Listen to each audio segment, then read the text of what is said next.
as the norm most weeks at the moment, we've got a few technical issues, so we're hopefully going to come through. So we are going to carry on our trilogy. I said trilogy, it might have been whatever a four-parter is. We started last week in episode 44 looking at the town that gave the podcast its name, Norton. And tonight we're going to focus on the forgotten town that Nick always reminds us about, that we're actually really all from Norton, which is the twin town, Morton and Norton. So we're going to spend some time south of the river and we'll look at the pubs of our youth again and the bygone years and the current fairly limited pub scene in Norton. So that is the plan for this week. But as always, we'll catch up on over this Coronation weekend. It's another bank holiday, which is very, very nice. So, gents, are we okay? Good evening. Yeah, good evening. I don't know if Bruce is suffering from the gremlins. Say something, Bruce. It's frozen already. Oh. Right, tell us what's in the glass then tonight. So you just prefer a beer? The Yorkshire pudding beer. Oh, very good. Now from Aldi? No, don't be daft. Morrison's made by the Yorkshire Pudding Beer Company now. He's got himself another name for his brewing as Howard. So and they're brewing it up at Cropton in order to be able to meet demand. Yeah. Right. Something like 4,000 litres of brew they can do up there. Then obviously they've got their own bottling plant there as well now. So Yorkshire Pudding Beer. And I'm enjoying it. I know you guys have got reservations about it, but I don't mind it at all.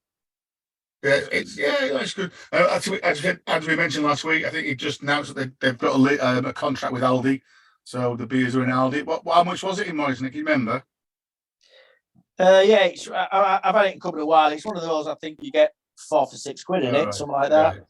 They had it on the end of the aisle. I mean, Howard's had it in there before Aldi took it. You know, when he was on the programme, the next best thing, where it was called. So, I mean, at least that's one thing about Morrison's. They do try and stock local beers, and certainly in our Morrison's at Malton, they have not a bad range of local beers compared to Asda.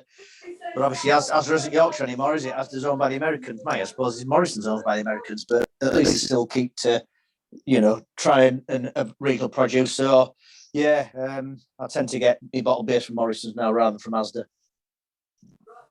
Very good. Bruce, are you back with us? No, I'm going to the pub at 9 o'clock, but I've been out and about with this week for quite a lot of beer tonight. So I've been to a coronation party prior to joining this. So now I'm going to the pub at 9 o'clock because I didn't realise the pubs are open till 12:30 tonight, aren't they? Really? Right. I know Wetherspoons were extended for an hour, but I don't know if that was last night or tonight or tomorrow night when. Because, some of us have to work over the bank holiday weekend, so I won't be going anywhere.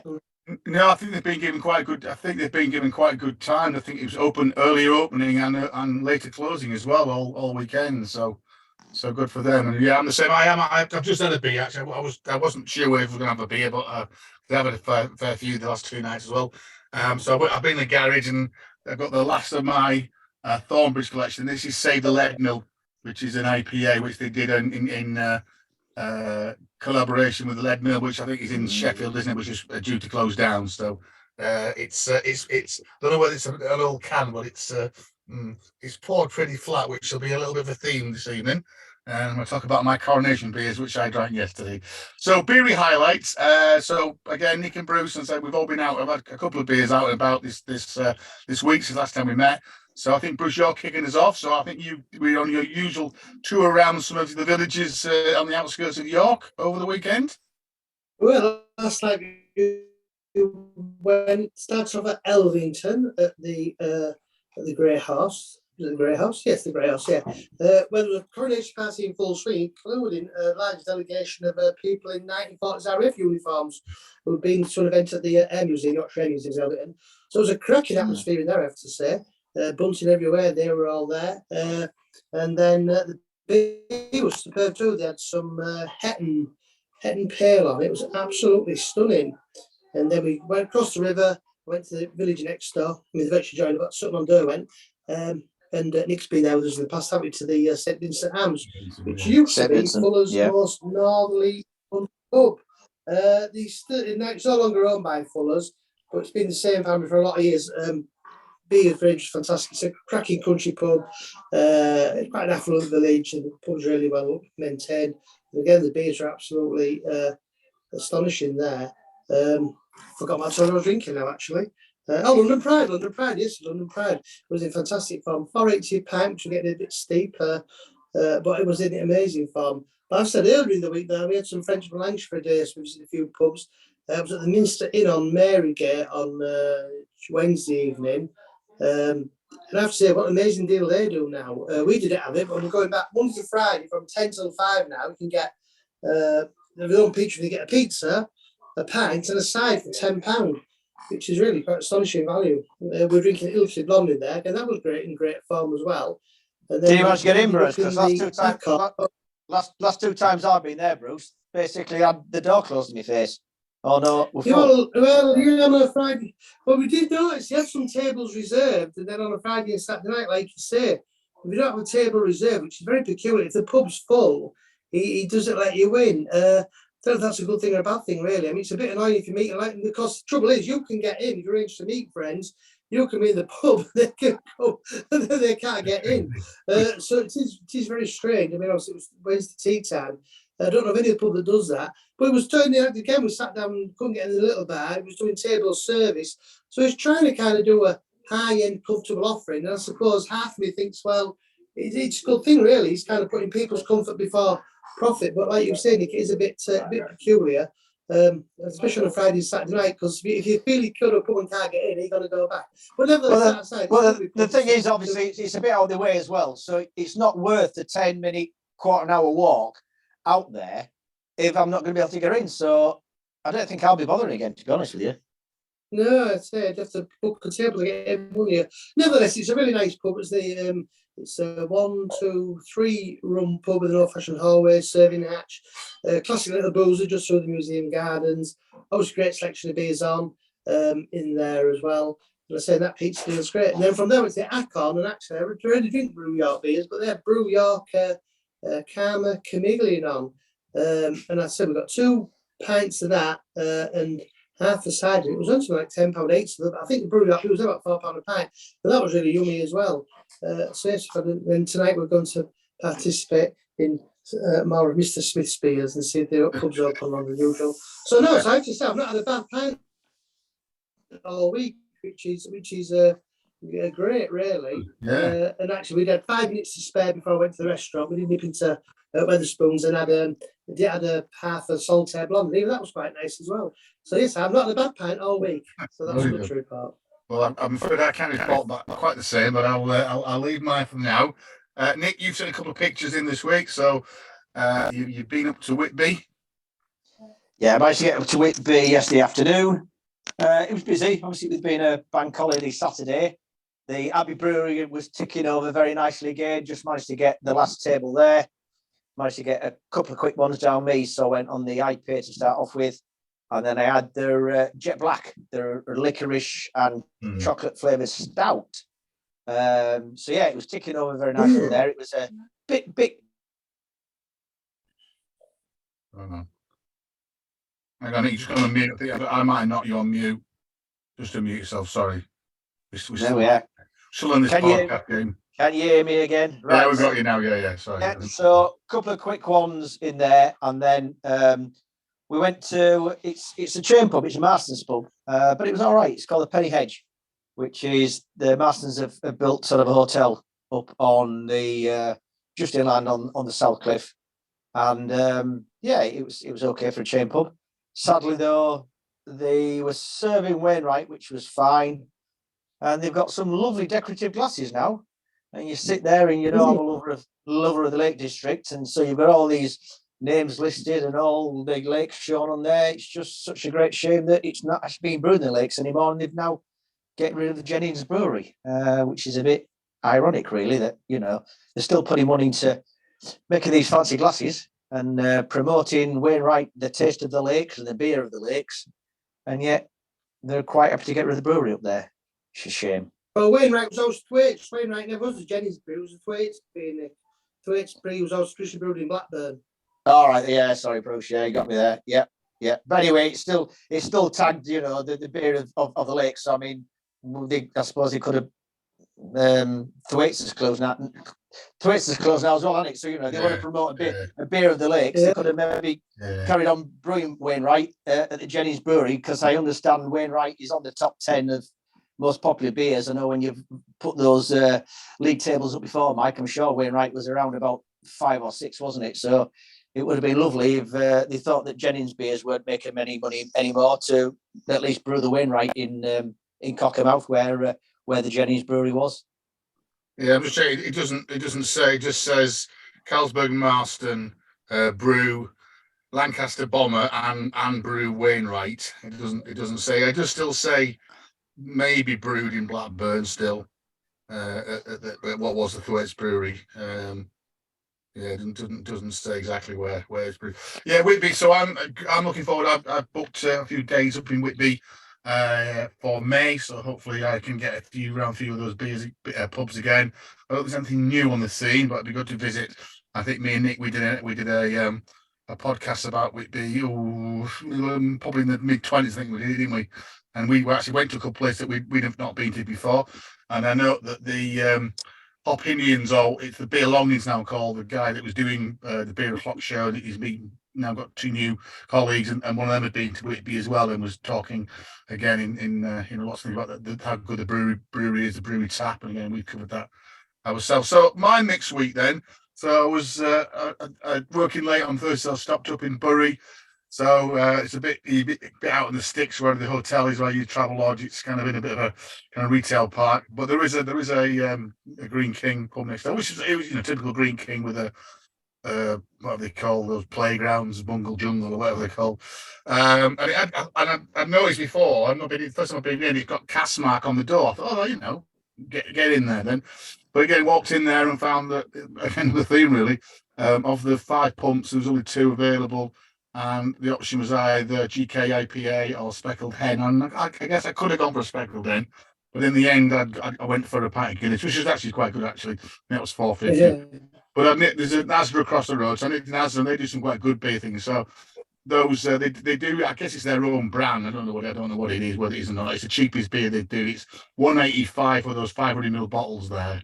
And again, I kind of picked them up thinking, this looks like German lager, and got back, and it's one of those things again. So again, for those on YouTube, those are those 2 bottles of lager I bought from Asda. They look very authentic, don't they? Field the Loch, whatever, clock, and very German name on the front, German type branding.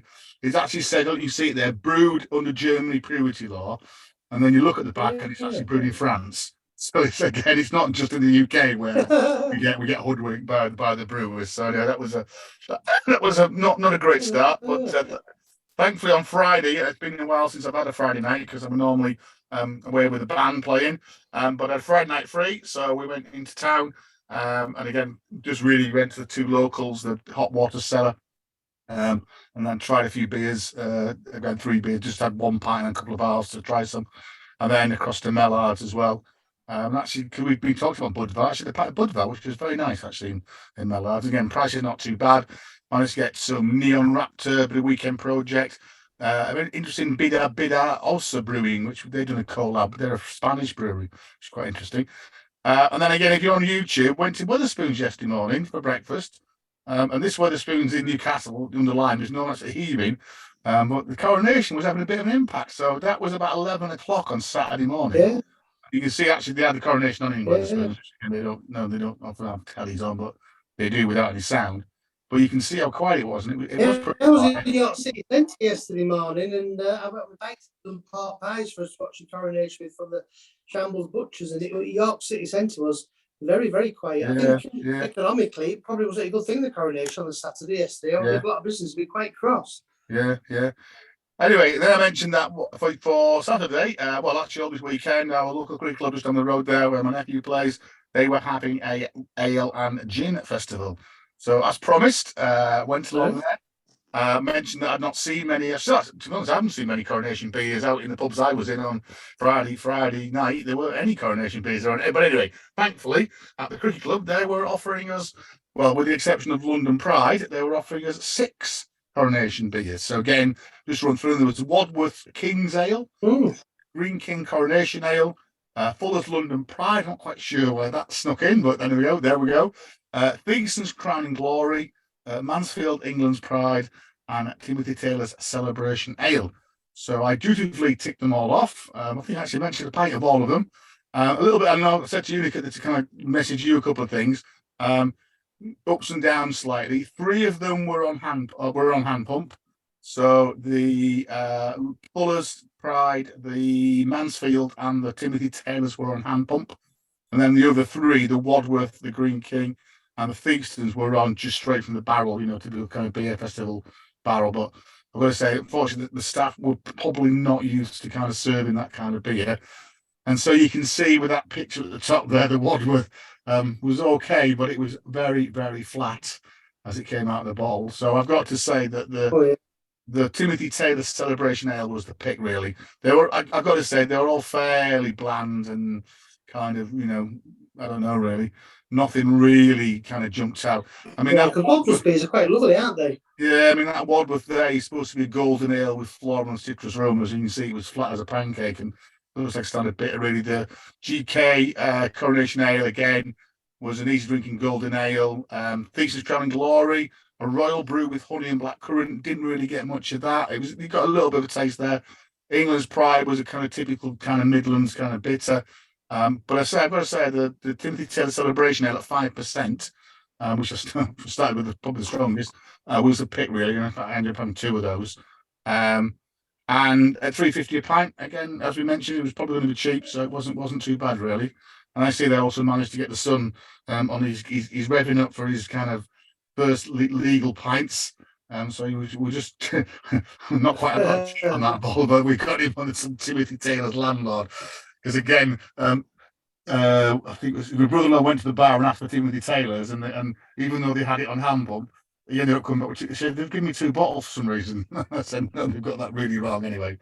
So there we go. So it was all right. It was a good night, and I say it was interesting just taste some of those beers. But yeah, but I won't. They would have been better taking the London Pride off the hand pump and putting one of the others on there, really, because obviously London Pride, if you have it in London, is quite flat anyway.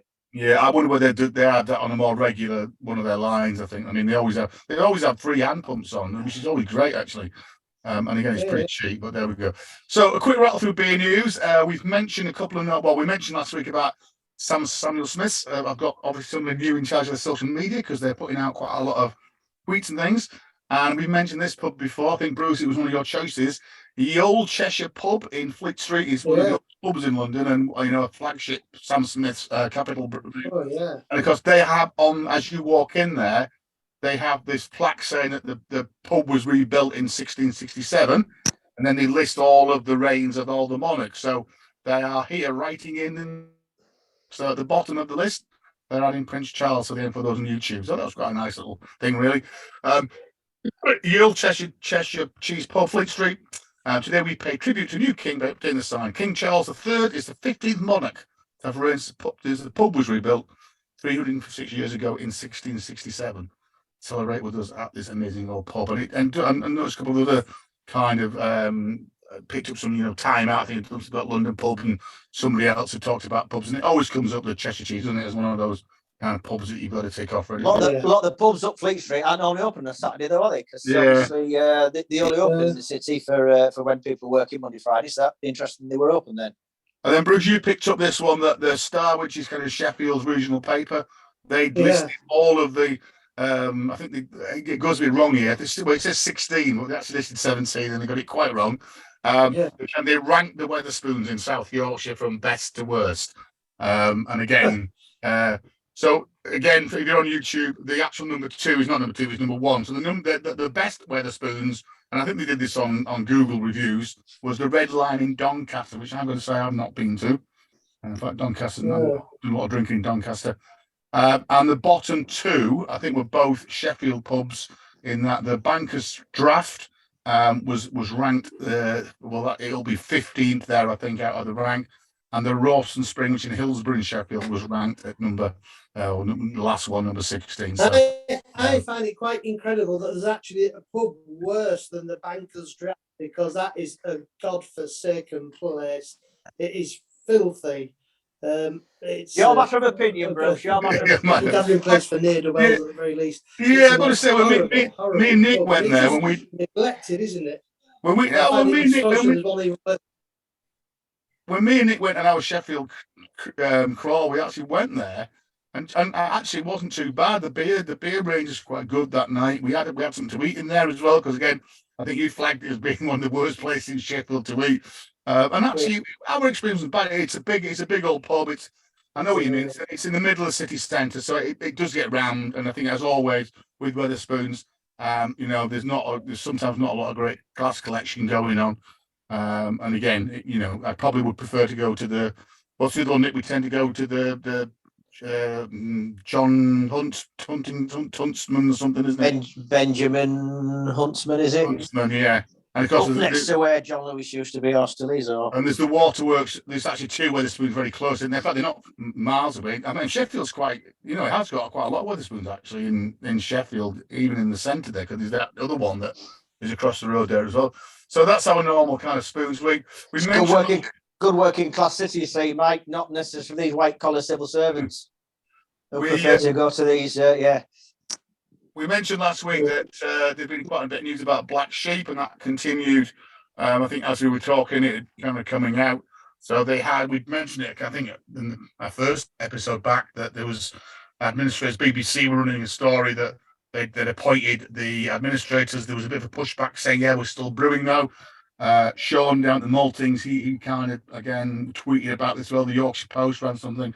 But then I think halfway through the week, actually, they themselves then came back and said, Black Sheep Brewery, thanks for all your supporting messages. We are not going anywhere.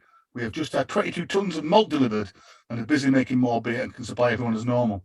If you'd like to help us get your local and some Black Sheep. So it's still like one of those where I guess that they're not kind of maybe going bust, but they are probably looking at, how they move keep the brewery moving forward, and whether that means that they reduce their offer, they focus on a particular. They are quite prominent in bottles.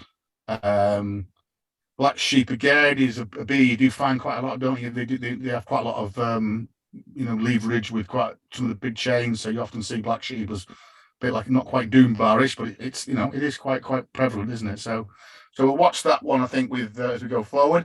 And then just a couple more things that came up. We mentioned Timothy Taylor, so I think that they have been pushing their Celebration Ale, which I guess, for them, as we said, they seem to have kind of moved again. I know we've talked about their craft beer, their keg beer. They now push the tropical one that they're pushing quite hard, aren't they? And I guess for them, I mentioned last week, not actually seen it on the shelves yet, but Thornbridge had done a collab with Budvar, the first time that Budvar had done any collab, and they Checkmate is what's come out there. It's a lager. 4.5%. I don't know what you think about this. Seabrooks have just announced a new crisp range. Would you believe it's roast potato flavour, which is, I don't know whether it's a pea take, but it's who would have thought of that? Crisp tasting of roast potato.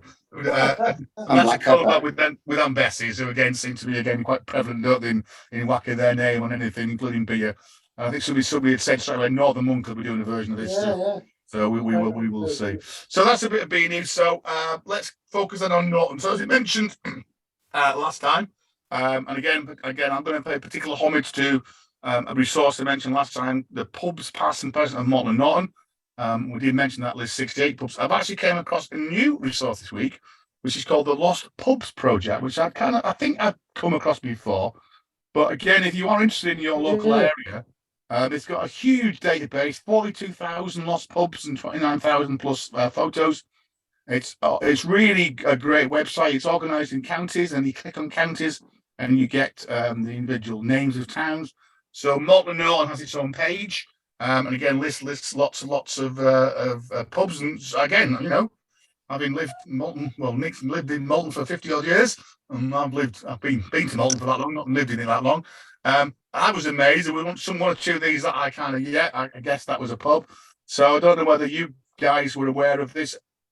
So I've got three pictures on the board here. These are actually Malton pubs, although we'll talk about something not in a minute ago. So again, M & Co, which is towards the top of the main high street in Malton, that was once a pub. And at the opposite end, as you come down towards the river, on the corner there, this has been a various thing. I think it was last time it was a garden furniture shop, was it? It was a carpet shop and a whatever it is in the Castlegate.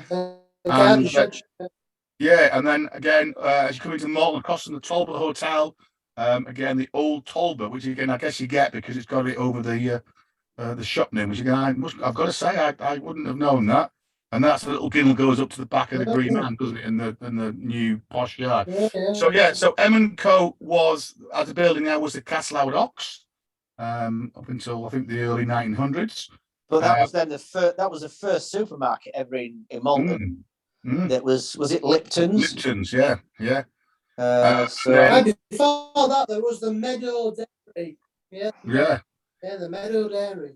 And then the building that's right at the bottom, as you get onto over the river bridge, that was a Crown Anchor, not surprisingly, I guess, next to the river. And certainly was a pub back in 1893.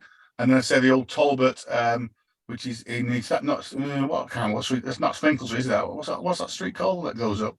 The Market Street. Market Street, yeah. So that's there as well. So there was always talk where the Green Man was. That used to be two separate pubs. Yeah. There's a Green Man and then a pub next door. So whether that's it. Done there. Yeah. So we might have a look at that when we do the Malton edition.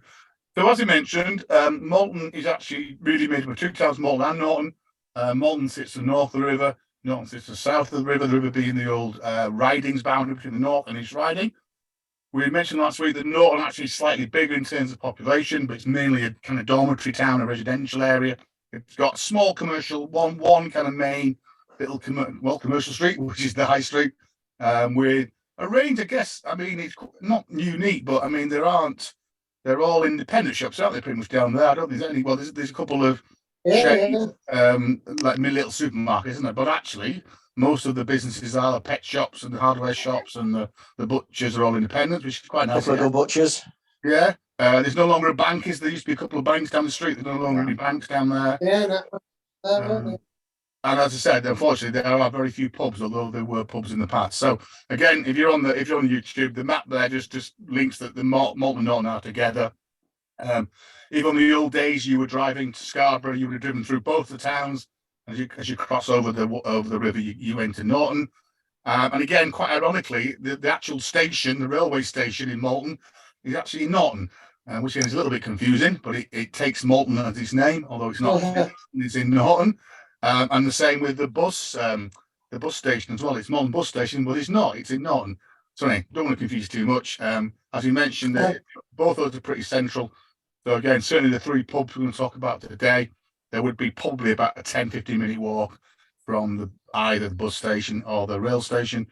And again, remember that you can still get your £2 fare on Coastliner buses. I think on the end of July now they'll extend it to, and I wonder whether they'll extend it even further. So there we go. Norton, again, is quite famous for floods. So again, certainly if you live in the north, probably at some point on Look North, you see Norton and Malton. You've not been hit so bad, have you, more recently? I think they've done quite a lot of work, been invested in a lot of pumps and flood things put in. It's mainly an agriculture area. So again, there's a lot of farms, and we mentioned race horses, a lot of stables. It's got Malton swimming pool again in Norton, and again some nice old buildings, nice church, some nice quite old buildings on Commercial Street as well, and the railway. So again, as you cross the river, you cross the railway, you're in Norton. So that's kind of works it through. So mention the resource, the past pubs of Norton and Malton, and we said that 66 pubs were listed. For Norton alone, there were 19 pubs in Norton up until kind of the early 1900s.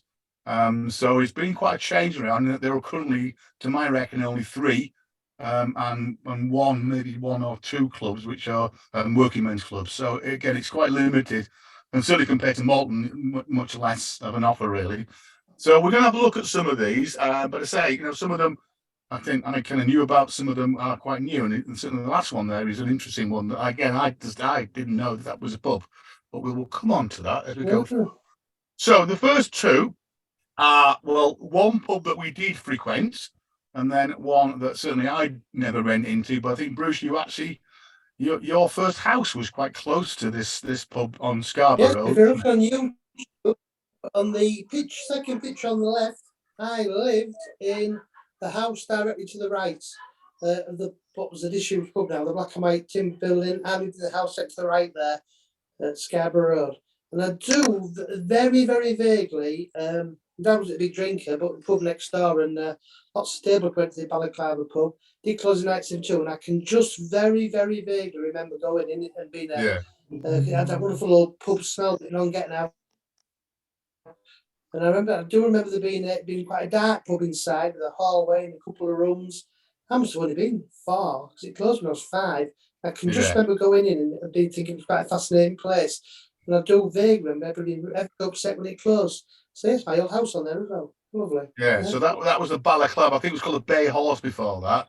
And this is kind of the road as you kind of leave Norton, head towards Scarborough and then what's now the bypass. And then the other pub, which is a little bit further around the corner, back on the end of Commercial Street, which now it doesn't even look like a pub now, does it? This was the Malt Shovel, which we remember as a Malt Shovel, and then became the Cornucopia restaurant. And if I look, both these pubs were Russell and Wrangham's, actually. Russell's houses. Russell and Wrangham's was a brewery based in Malton. They got taken over by Cameron's. Yeah, the Malt Shovel was nice, cosy pub, wasn't it? Lady called Mary was the last landlady, wasn't she? Yeah. It's like going the Malt Shovel. Yeah. I went in there once because they had a pool table in one of the rooms. Can't remember on the left hand side, the right hand side. It was that little one on the right hand side. It was in that front room there, the pool table. Yeah. So went in there once just have a game of pool. Remember when I was not old enough to drink. And then if you're on YouTube, this is the old Russell's and Wrangham's brewery, which again was on the river. And again, if you know Morton, this is where Morrison's now is, or most of the site now is where Morrison's currently sits. Is where Russell Wrangham's and then Cameron's, wasn't it? When we were kind of growing up, it become Cameron's. They didn't brew their Cameron; they used it as a bit of a depot. But again, and I think all that's gone. I think that's a wall still there, isn't the actual, back in Morrison's car park, that retaining wall on the river is still there. But there's not much of those brewery buildings have all been demolished. And I say Morrison's sits where that there is now. So here's another one. Now, this is quite close to where Nick currently lives. So again, I was amazed. This is on Wall Street, which is just up from the roundabout in Norton, if anybody knows Norton. There is a former pub on that roundabout. There used to be 2 pubs on that roundabout, which we're going to talk about in a minute, the Railway Tavern and the Buckrose. But this was a pub as well, this building here. And again, you wouldn't, looking at it, you wouldn't think it was a pub, would you? It's now a kind of, looks a little bit of an isolated kind of 2-house terrace. Obviously, maybe other bits of it have been knocked down since.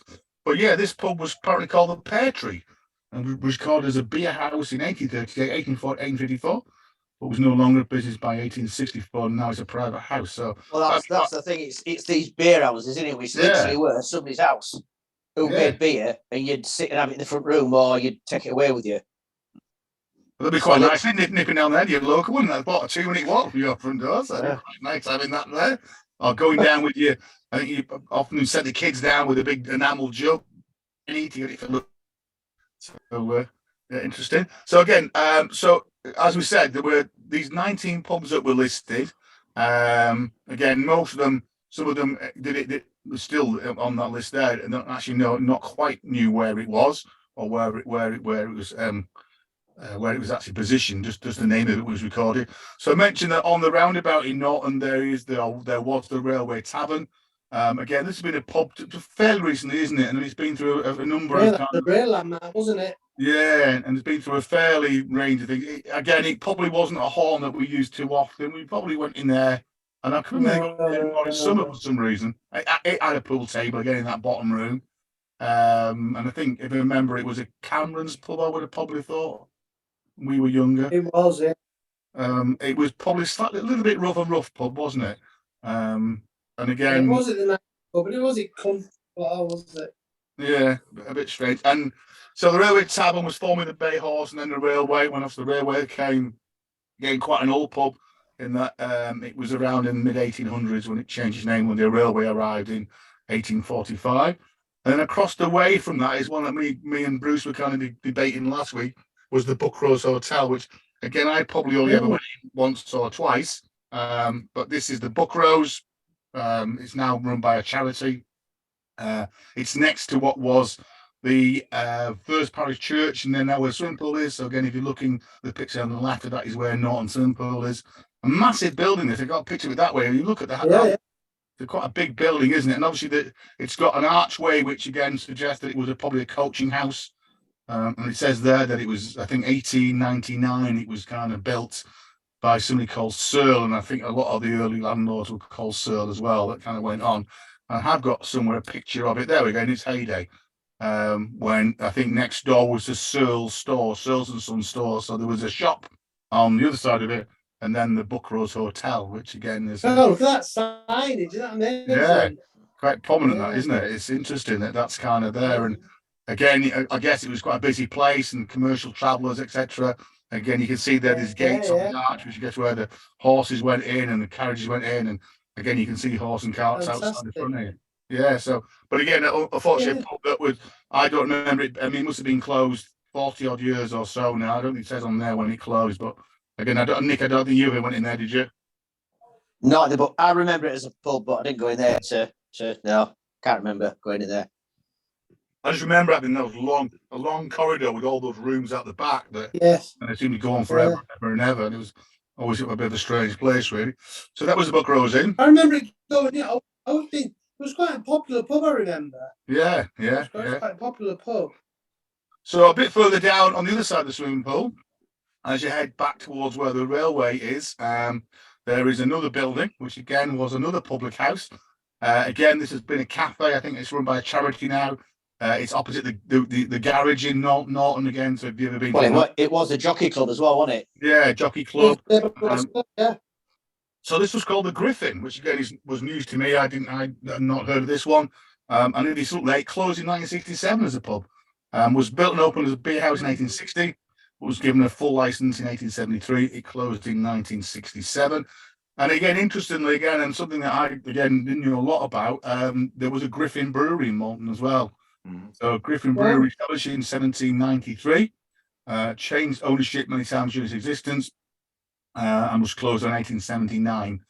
And it was the first co-op somewhere on Castlegate. So I guess it probably would have been near where that brewery was that Russells and Wranglers took over, maybe in there as well.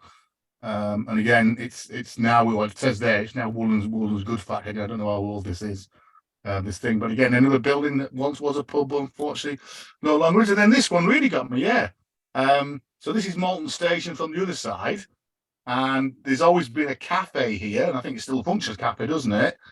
But actually, Malton in the good old days, that's really not surprising. We've talked a lot about refreshment rooms, haven't we? We've talked, in whatever in glorious tones about Dewsbury refreshment off room and Staley Bridge and Bridlington. Well, Malton had its own. So this was the Queen's Arms, the railway refreshment rooms, that was built and opened in 1854, but unfortunately closed after the Second World War. But again, and if you look at it, it looks like a pub, doesn't it? But you know what? It never crossed my mind that was a pub. And certainly for us, it was always just somewhere you could nip in as a cafe. Even in that cafe bit, it doesn't feel pubby, does it really? I mean, Malton was an important railway junction. That cafe is now beginning to look very timeless when you go inside it. Yeah, and you're right, Nick. I mean, one thing Malton's good at, it has still got its railway, hasn't it? And they say it was quite important line, branched off and brought in again things like the farming produce from Rillington Line, the Pickering Line. So it was a bit of a junction, wasn't it? Bringing in fish and stuff from Ports, Whitby, Scarborough. Yeah. All going inland, barrels of herring. It used to have 3-4 platforms at one point in Malton Station. Now there's no problem getting on the wrong train, getting on the wrong platform, because there's one platform. The train goes in one way, it goes out the other way. But and so they used to transport the race horses to the racetracks. By train. Yeah. So again, I guess in its heyday, this pub would have been the Queen's would have been quite a busy place, and somewhere where you say you'd wait for training or meet people as well. So what we've got left then? So there are currently 3 working pubs left in Norton, unfortunately, and we mentioned last week a couple of clubs. So the first one is the Hyde Park. Although when I looked on What's pub, it does now say that real ale unfortunately is no longer available at the Hyde Park. So Hyde Park is on Street. It's probably one of the first pubs that we've been in, because certainly our parents was somewhere where they would go probably once a week for a drink. It's our end of the town where me and Nick used to live. Again, it was I don't know, mixed really. It's a pub, typical kind of estate pub. There's a bar on the left hand side and a lounge on the right hand side. We always tend to end up in the lounge. I don't know who owns it now. I couldn't find it. Does it say on there? It just says, community pub, 2-room community pub. Doesn't say that it's chain, so I'm not quite sure. I don't know. It's a fair few in there. Days, didn't it? When it had its peak days when John Rushworth ran. Yeah. It was rammed. I do remember there one day, and there was this most bizarre noise. And I looked down and I actually saw somebody vomiting into a full pint of lager. It was quite bizarre, but the noise, Tim, the noise was like, yes, it's ingrained on my memory. And again, if you look, it has got cast mark on the door there, but I say it clearly states that there's currently no real ale available. So it used to be. I mean, a lot of jockeys used to go in there, Bruce. A lot of the stable lads used to go in that one, didn't they? Yeah, definitely. And again, just reading the thing, it's actually been there quite a long time. I guess the modern, I don't know whether that's a modern building, but its history says it was actually built in 1830. And it was called the Malt Shovel initially, and then changed its name a little bit later on to that. No, I mean that surprises me, because I would have said the design of the building was just post World War II. Yeah, which is when I would have said, the council estate there had been built, but obviously it's predating that. Even the fact that having that toilets on the outside of the building. Yeah, well, it just said where the road goes. On the explosion, it says it was behind the pub in 1830 was behind the present pub. So I guess that's kind of there's a bit of the car parking on the back there. So that's your first judge spot. So unfortunately, you can't really report what the beer is. I would imagine it's probably John Smith or something on keg behind the bar, and as Bruce has mentioned, a couple of macro lagers that you can try. A slightly, a bit more of a homely pub, which is on Commercial Street, probably about 5 minutes walk from the Hyde Park. And again, probably a pub that we probably more likely to use. Certainly, we were just nipping out for a drink, Bruce, midweek, wasn't it? Right? Definitely, yeah. You only bad, was it? Yeah. Was the Union, and again had a bit of a legendary landlord, didn't it, for most of our time? Yeah, John Tatey. Yeah. And again, it's an interesting, obviously quite an old building, this one. It adds a small kind of bar to the right hand side, kind of more kind of, I don't know, rough and ready wooden floorboards, and the lounge on the left was quite a big place actually. And again, had space for music and stuff. So I know the little stage that they had there as well. Again, I remember it being a Cameron's pub. So I think to my reflection, so it will be Strong Arm in there and Cameron's Best Bitter. It does currently state that it serves 2 regular beers, one being Doombar and one being Tetley Bitter. Although again, a bit of a shame, isn't it, when you're in such a fantastic area for real good Yorkshire beers. It's selling those 2 macro beers. One brewed like Yorkshire and one. Well, who knows where shop brewed these days. But from there, so that's the Union, and then the other pub we have mentioned, which is the Derwent Arms, which is a little bit again. Well, it's opposite a couple of those pubs we just talked about as you're heading back towards the river. We mentioned this, I think, a couple of weeks ago when me and Nick had been in there. Again, in our younger days, it was referred to as it was the Royal Oak. It's a bit confusing because there are 3 Royal Oaks in Norton. And I guess I don't know why they changed the name, but it changed the name probably. But was it probably in the 90s? It changed its name to Derwent Arms. Yeah, it's when Rushy took it over, wasn't it? Yeah. So once again, John Rushworth's last pub. So I think it was the Rushworths that changed the name to Derwent Arms. We had a famous by-election in Rydal in 1987. Or was it 1985 or 87? I can't remember now. I think it was 87. And me and friend Andrew got little jobs working for the Labour Party. We was volunteered and given a paid post. And all the people came through to canvass on the evening. And one night, Stuart Bell and Tony Blair came through. The only people came. Tony Blair was Shadow Trade and Industry Minister. And just by pure chance, our friend Andrew, he went out in the car with Tony Blair, out and out with Stuart Bell. So I spent night with Tony Blair. But afterwards, we sat and had a drink with them both. In lots of people helped us in the Royal Oak, it was then. So I actually did sit in have a pint with Tony Blair when this was the Royal Oak. Yeah.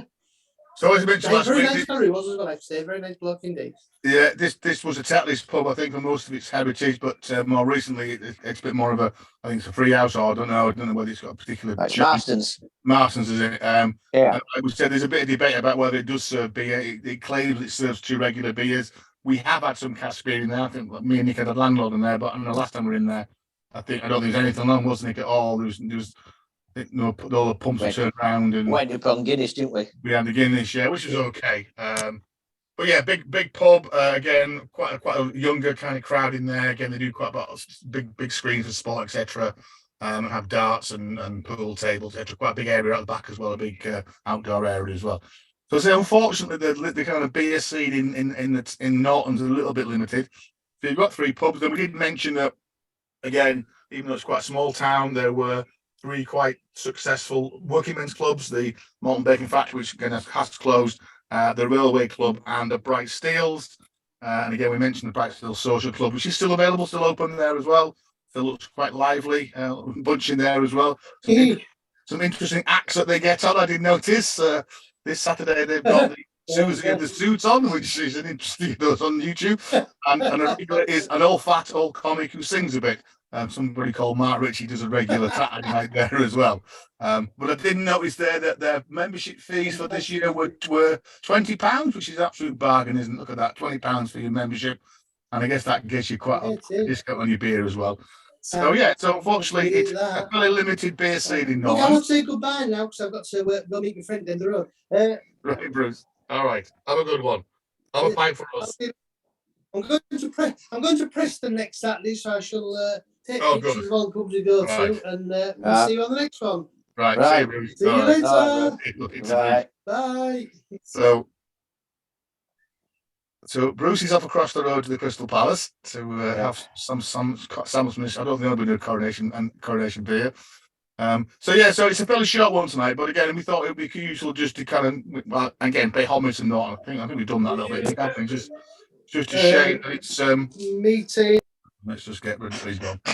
It's just a shame that there isn't really a better scenery, and I suppose Morton dominates, doesn't it? I suppose there's I won't say more prestige, but I guess it's the setting's a bit better in Morton. There's more of a kind of centre feel to it, isn't there? And there's kind of more of a tourist feel, isn't it? I think in Norton it was predominantly the stables and the horse racing that kept the pubs in Norton going, because that's where the vast majority of the stables were and still are. And obviously that's where the gallops are. And Bruce talked about it before that, a lot of these single lads and lassies away from home, it was the early social aspect that they had or would have.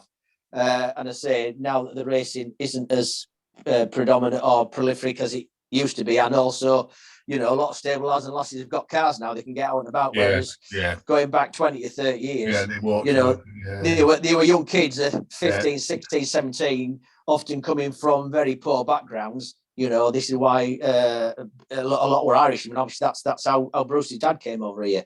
That they were very much, that was it. They were in the community, they were in the town. Whereas now, life's changed. People can get out and about, and even work in the stables is better paid than it used to be. It's still hard work, but it's because of minimum wage rules and regulations and all that sort of stuff. Can afford to expand their horizons as far as leisure and recreation time is concerned.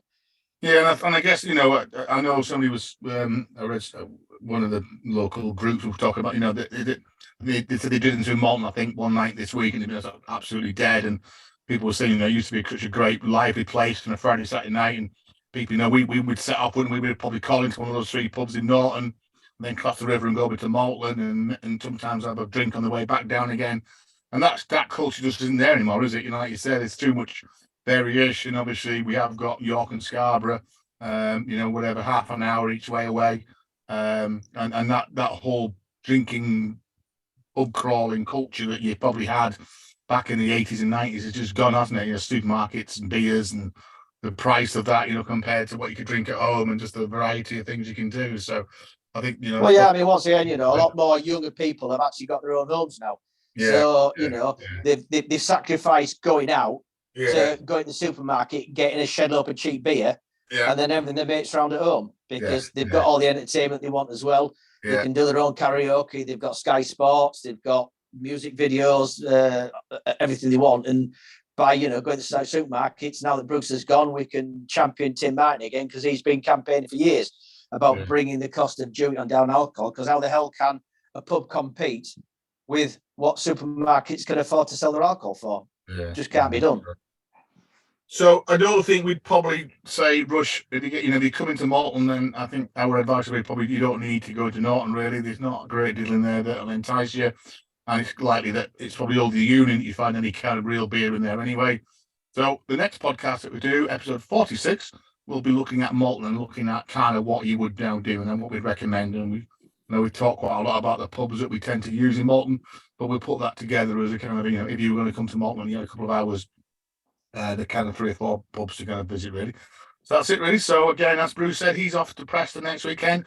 I'm going to be in North Wales. I'm not quite sure how much relay we're going to get to in North Wales, but we'll see. Nick, no doubt you're working another week.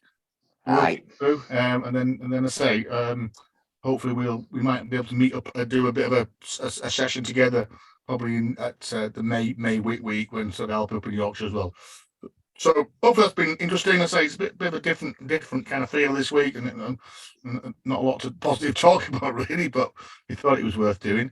So have a good week, everybody, and we'll see you in a couple of weeks' time for the next podcast. So see you, Nicholas. Have a good week.